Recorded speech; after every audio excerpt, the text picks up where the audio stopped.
Hey, what's up, everybody? It's your boy Skip, aka Skip Matosh here of the Sacktown Breakdown. And we got another man down, or king down. Kings fall to the Minnesota Timberwolves, 107-97. We didn't even crack 100. Oh, that's so disgusting. In any case, we're here to talk about it nonetheless. We didn't think this was a game that we were definitely going to win anyway, right? Is that how we're going now? We're expecting L's. What a terrible, terrible place to be in. Nonetheless, if this is your first time here, thank you so much for tuning in. I appreciate having you. If you've been here before, welcome back. Good to have everybody back. Again, my name is Skip, aka Skip Matosh here of the Sacktown Breakdown. We break down everything, including Kings game recaps, Stockton Kings noteworthy news, as well as the NBA 2K League Kings Guard game. And you see the hoodie. Okay. You see the symbol. You see it in the back. We break down Kingsguard Gaming News too. Speaking of back, it's the holiday season. People are looking for gifts to put on their wish list. People are looking to gift gifts to people that they love, even random acts of kindness, all that good stuff. If you're looking to get yourself a chair, get someone else a chair, Tabu Ohana got your back right now. This lovely chair sponsor is doing a discount on up to Black Friday, up to 45% off select chairs. So you want to go over to Tabu Ohana, TABUOHANA.com, TabuOhana.com. Grab yourself a chair. Since you're here, if you put in Skip TC, SKIPTC, get yourself an additional $40 off of that chair. Your boy Skip, I'm jolly old Saint Skip. You know what I'm saying? I'm handing out discounts like Nino Brown handing out Christmas turkeys for all y'all who watch New Jack City. For the people that are tuning in live, whether you're on twitch.tv/Sacktown Breakdown or you're watching the VOD on youtube.com, we appreciate you. I'm going to do a little spin real quick, show y'all this chair, because the symbol on the back, I'll give you a little preview right here. The symbol on the back is mean and vicious, although it's a sentimental thing to Tabu Ohana. I'm doing the spin right now.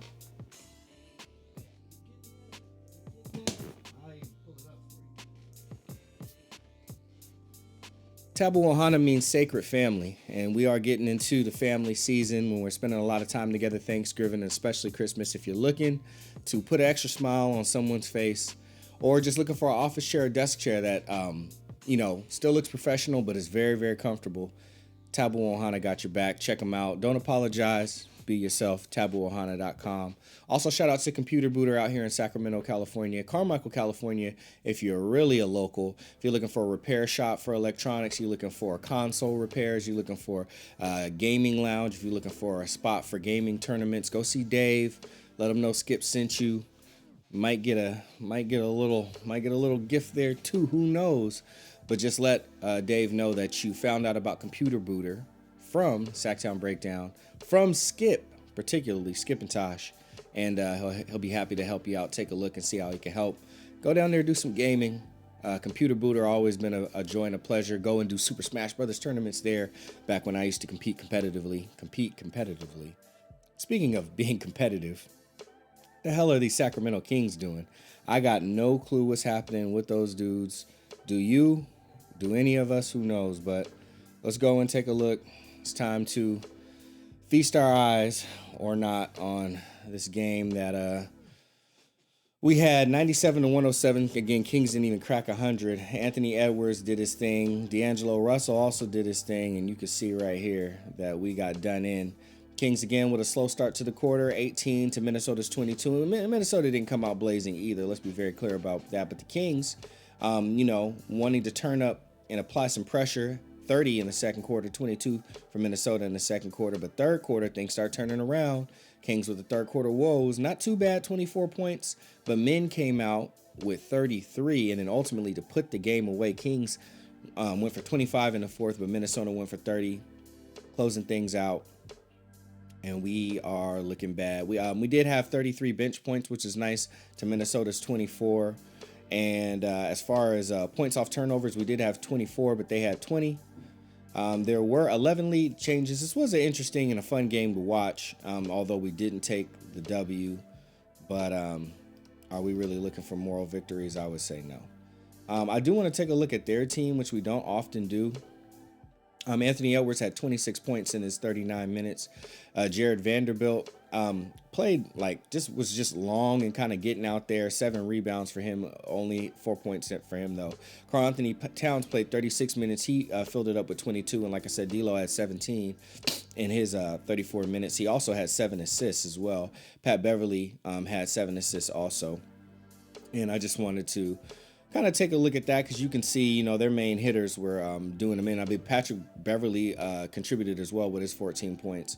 But let's come and take a look at these Kings. Harrison Barnes only had 13 points in his 34 minutes.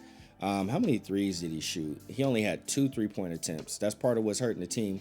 We're not getting Harrison Barnes enough good looks for threes because he's shooting them at a fantastic clip, but we're not allowing him to put up enough of them to help us, especially when our defense isn't clicking. We like to feature Fox, and we're featuring more ball movement and stuff like that, but we're not getting Harrison Barnes involved enough. Chimezie Metu in his 25 minutes only had 4 points, but he did have 8 rebounds. Rashawn Holmes in his 29 minutes only had 12 points, which is a little lower than he normally has, but he did have 7 rebounds. Tyrese Halliburton only had 7 points. That hurt us big time. He did have 3. He attempted 5 threes, but he only made 1. And that's about where I want him. I want him a little higher. I would like to see him at 6 attempts per game because I'd rather him sink another 2, and then we'd be that much closer to be in the lead. But to be in the game. But anyway, De'Aaron Fox, 36 minutes, had 28 points. This is a good game for Fox. It's good to see Fox active. He was more aggressive than we normally see him within the paint and such, and that was good to see. His 3-point attempts, he did 5. I want him at 4. He did 5, but he did make 2. So that put him at 40% from 3. So good job, Fox, there. We are going to continue Fox Watch, so we'll go take a look at Fox's stats individually as well. If we roll over and we look at how many assists he had 5 assists. Okay, Buddy Hield in his 29 minutes had 16 points. We'll take that from Buddy. Buddy had 14 3-point attempts. Good Lord. He did hit 5 of them, so that puts him at 35%. That's a little below his average, but that's still pretty good. I'll take 5 of 14 from Buddy. I would rather take 5 of 12 though, but we'll take that. Tristan Thompson in 17 minutes had 8 points, had 9 rebounds, almost a double-double for Tristan Thompson in only 17 minutes. Davion Mitchell, 21 minutes, had 7 points. Had some calls that really should have went his way when he stepped in for charges. One of them, his foot wasn't planted, so I get that, but still, I just like that he's looking for things like that. Not only using his agility and his core strength and balance to, kind of ride along with people and try to cut them off, but even getting a step above them and anticipating sometimes. It's good to see that from Davion Mitchell. And everything else will continue to progress. The shot will drop. He attempted 5 threes. He only hit 1, but I believe the shot's going to drop. I think he's just got to continue to work on it just a little bit more. And some of them were like late attempts in the shot clock too, not really the best type of shots. For someone, I'd like to see him get a little more catch and shoot ones, even though he can't shoot off the dribble. He's a solid, he's a decent 3-point shooter. So just getting him some better 3-point looks would be nice. Getting him some screens. Well, it's kind of hard for him to shoot over screens because he's short, but it's better for him to shoot over a defender one-on-one, I guess. But also not always the most efficient. Marvin Bagley got some run, 11 minutes. It's good to see Bags out there. Only had 2 points though.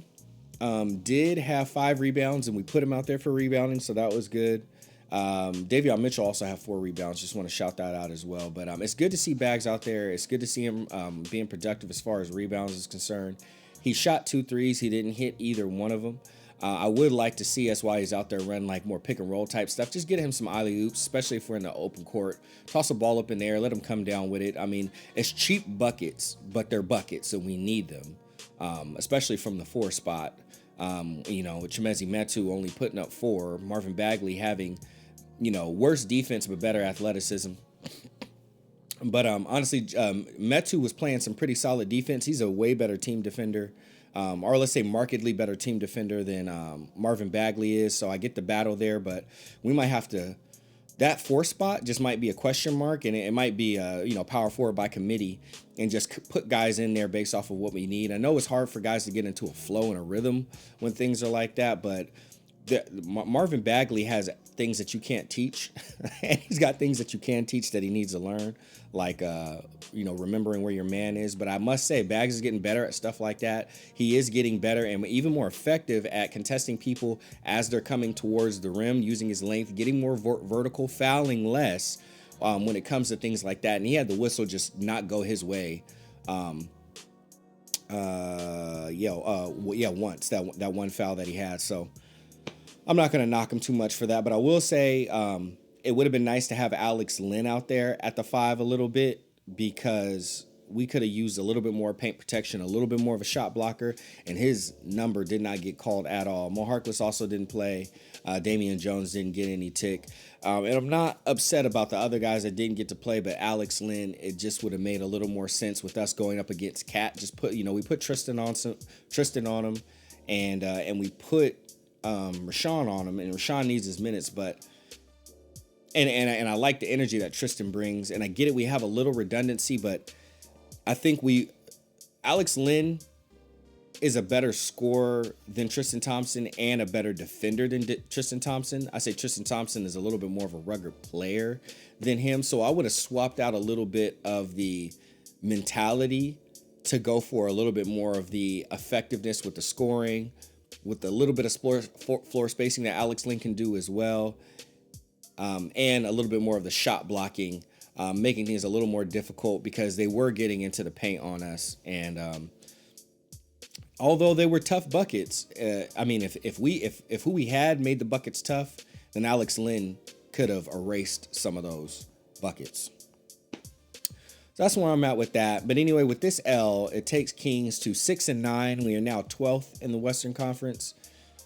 12th in the West while being 4th on the offensive rating. We're averaging now, with not cracking 100, we've come down just a little bit to averaging 110.7 points per game. So basically 111, while also giving up 110.5 points per game, taking us at 25th in offensive efficiency. So just round that up, 110.5 to 11. So we're averaging scoring 111 while also averaging giving up 111.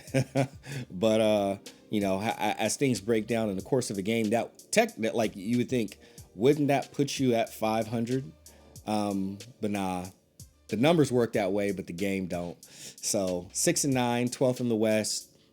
Too early to say that the season is a failure, but obviously we're concerned because there were many winnable games, especially on this road trip. We could have got back to 500 on this road trip alone. We should have went at least 3-1. Should have, or let's say not should have, because we're a bad team. We can't say we should have done anything. As far as wins concerned, maybe individual plays, we say, oh, you should have done this, but wins, we're a bad team. But we needed to go 3-1 in order to get back to 500, but instead we go 1-3. So now we're 3 games below 500. And you know what? I'm kind of curious what the standings are. We might as well take a look at the standings too. So let's see. Teams. Where are we at with standings? Stats. Home. Let's just go home. And let's see. Apologies, I don't really use NBA.com a lot. Learning it more and more, but we'll find the standings. Season leaders, is that what we're doing? Nah, because this is players. We want to be looking for teams. Yeehaw. Come on, teams. Teams home. Let's see if this will do it. All right. Teams, advanced, miscellaneous. We just want standings. NBA.com, we know you got all the stats, but we just want standings. Season leaders, advanced. Can we just not see standing? All right, here we go. So this is overall, but I want for conference. Well, I guess it doesn't really matter. We can just take a look at it here. So we're 23rd in the league. We know that we're 12th in the West, but we're 23rd in the league. So Western Conference teams that are below us are the Spurs, and New Orleans Pelicans, and the Rockets. And the Spurs have beat us. So there goes one L. And then we're tied with Minnesota. So there goes another L. And then the Thunder are only above us because they've played one less game. So Kings, Minnesota, and Thunder have all won 6 games, but Thunder have lost 8. Minnesota and Kings have lost 9. So next Western team that's near us is actually Portland, who they're 8-8, so they're 500. Even with not being so great. And then the Lakers are also 500, 8-8 currently. That'll change over the course of time. Memphis is 8-7. They're above us. And then from there, yeah, you the rest of them are winning records, Clippers, and so on and so forth. Anyway, but the moral of the story is it's still early in the season. So that's that. Fox Watch. Fox is averaging 20.3 points, 6.2 rebounds. Let's take a look at his 3-point percentage because that's what we're keeping an eye on. Yeehaw. Did not mean to zoom in like that, but it does make it easier to see. He's averaging 4.7 attempts per game. I want that I want that to continue to drop. I want that right at 4. But he's knocking down 24.3 right now, which is bad. And free throw percentage is 71.4, which is bad. I expect it to go up a little bit. I need to see it at 77. And everything else is fairly irrelevant. Let's go see Reese Watch. Tyrese's piece is currently averaging 12 points. That's not getting it done. And I'll go ahead and say it, although Reese being, our best offensive initiator, our best assist person, our best, keeping the ball, the catalyst for keeping the ball moving. He's averaging 5.4 assists. And that'll come up over the course of the season. But that 12 points, that's got to change. Let's just say it's 13. That's completely got to change. That's unacceptable. We need more from our starting shooting guard spot. And that's why I need to see his 3-point attempts rise. So currently, 3-point attempts are only 3.8. And I need those to be at a solid 6, maybe even 6.5. Now, the percentage is 38.8, which is good. That's good. That's above average. That's where we needed to be. You see, last season, he finished shooting 41% on 5.1 attempts. So you see that, he's right now to start the season at the spot. He's not even attempting as many as he did last season. And last season, he averaged fewer minutes. Now, of course, it was his rookie season, so he worked his way into the starting role later in the season. But to, right over here, is it not? Okay, yeah, it's showing the cursor. Okay, let me move it over a little bit more for you. Sorry about that. So to be averaging 33 minutes this season, and he was averaging less last season, even though it balanced out, for him to only be attempting 3.8 right now, when last season he attempted 5.1, that's part of why we're suffering. And why he's suffering in the points category, because he's not attempting enough 3-pointers. He's passing them up for good looks because he has a good eye. But the problem is not all of those looks convert. And some of them are 2 as opposed to a 3 that he could have shot when he had the opportunity to. So we need to see that change from Tyrese. He's not a problem. But there are things that we need him to adjust in order to make us more successful. He's our starting point guard, so there's certain responsibilities that he has, and scoring the ball is one of them. And it's good to look for your teammates, and he will never get so bad at that to where that he won't be doing those beautiful no-look passes. There will never be a time where he's not, dumping that ball off to Rashawn Holmes for those sweet pick and roll plays. But for him to be more of a weapon and make us a better team, he needs to balance out those pick and roll plays, and it can't be pick and roll all the time. It needs to be, pick and then him pop. Not Holmes be the popper, but he needs to, get the screen, decide what they're going to do. And while the defense is confused on who's going to cover who, are they covering the basket, are they covering the ball handler, he needs to be letting that thing fly. And if Holmes is rolling, Holmes is probably going to have a decent shot anyway at getting the rebound, and he can just clean it up. So we need that. Those are the things that we need, and that will make that pick and roll better. Now they're really confused. He then dumped one off to Holmes, and Holmes slammed it home or got that push shot. He calls for another pick. They're not sure what's they're probably gonna play on Holmes to defend that. He can shoot it, knock it down, and now if he just starts the game like that on his offensive side, now they don't know what the hell is gonna happen. And then after him and Holmes get that going, now Fox is attacking the rim, and they're like, oh damn, what are we gonna do about that guy? Let Barnes come and set a screen, and then now they can pick and pop. Fox can go and Fox can attack the rim, or he can kick it back to Barnes, and Barnes can knock down that three since he needs more attempts for us to stay up above it as well. Those are the things that we need to see adjusted in our offense in order for us to be a more successful team. In the meanwhile, we're going to remain being the stinky kings that we are. Overall in this game, that's the sucky part about it is it wasn't a terrible game from us, but we didn't maintain enough intensity, and they turned it up on us sometimes, and we would respond a little bit, but ultimately, towards the end of the game, Anthony Edwards just started to take over in a way that we would like to see De'Aaron Fox take over. 2 back-to-back threes, which broke the tie and then got them ahead considerably. A few more buckets, and next thing you know, it's significant separation. Kings had a few opportunities down the stretch, just didn't convert. At those times, we needed to get to the line more, and that wasn't happening. And I know the rules have changed, but again, that's where you lean on Harrison Barnes a little bit. He shoots a decent percent from the free throw line, and he knows how to draw the fouls. Even still, he is good at that, even with the rule changes, and because he'll actually be going up for the bucket. And that's something that I like. Even though when he wasn't consistent or he wasn't successful, and at times I wanted him to pass it, I was watching Harrison Barnes be down in the paint and be one of the people who was being aggressive in the paint at trying to score.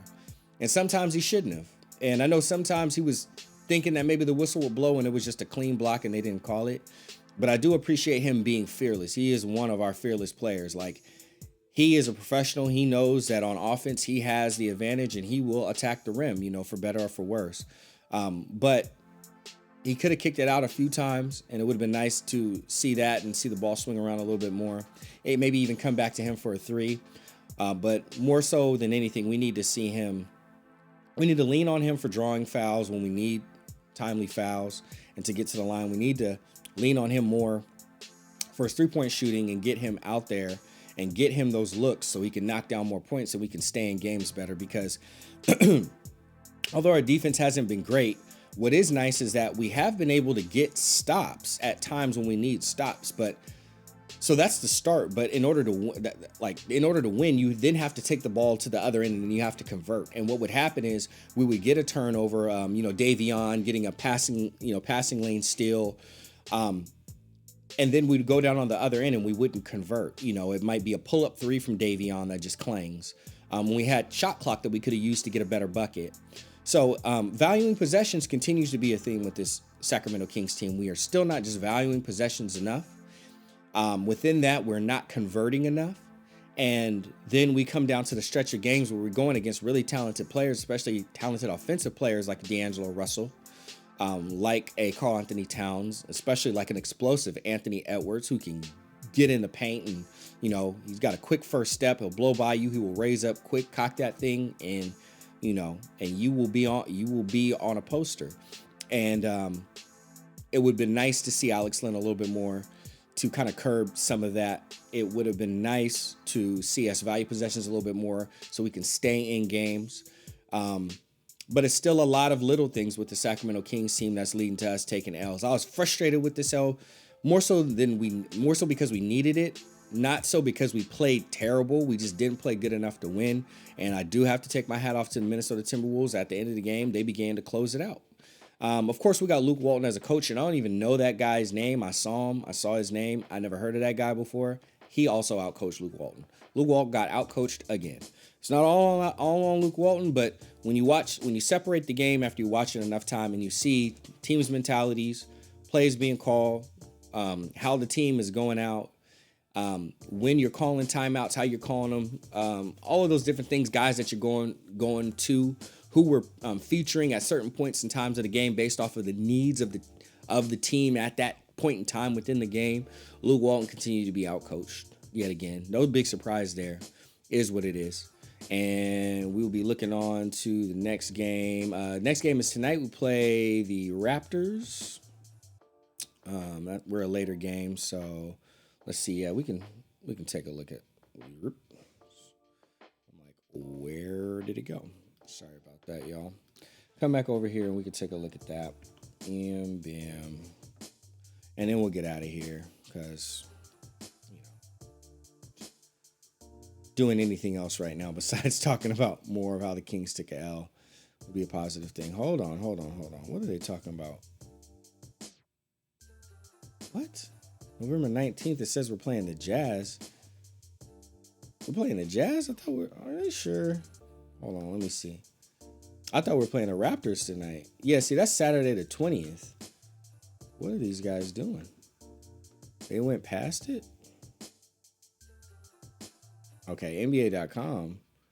NBA.com is messing up. They don't have that Kings game on here. Okay, well, let's see if we can just pick the Kings and then go backwards. Yeah, so those are previous games. NBA. Yo, I'm just trying to pick my team, yo. There we go. Kings. Oh, it's taking me to the web. I don't want to go to the Kings website. It's a nice little splash page, but that's not what I was looking for.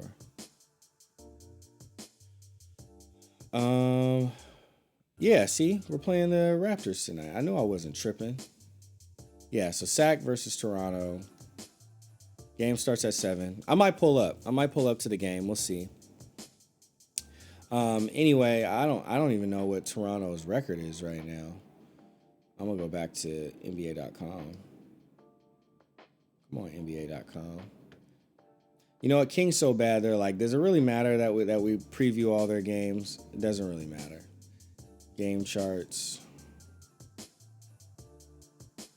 Yeah, just give me this for the Raptors, though. All right, look. Let's go back to the Raptors play last night. Sorry, y'all. Now I feel like I'm... Okay, so they did. Wait, so preview. Oh, man. Their site is jacked up. This is talking about this game on Sunday. All right, whatever. We tried. It wasn't successful. But we do know the Kings are playing the Raptors tonight. I don't know what the Raptors' record is. Actually, I guess I could just ask Siri. What is the Raptors' record? 7-9 right now. And they just finished... How's Siri more reliable than NBA.com? That's funny. Yeah, they're 7-9. We're 6-9, and it's not showing their past schedule. But yeah, they play the Warriors next. All right, well that's that. Anywho, your boy Skip, aka Skip and Todd Share. Thanks for tuning in again. If you're looking for a gift this season, take a look at taboohana.com. Gaming chairs, office desk chairs, up to 45% discount right now. If you're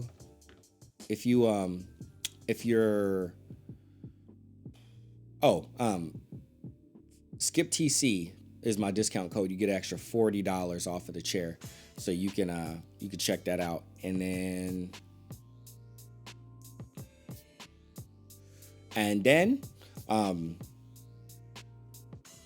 come back. I'll be breaking down the next game too. Hope we win, man. This sucks breaking down losses all the time.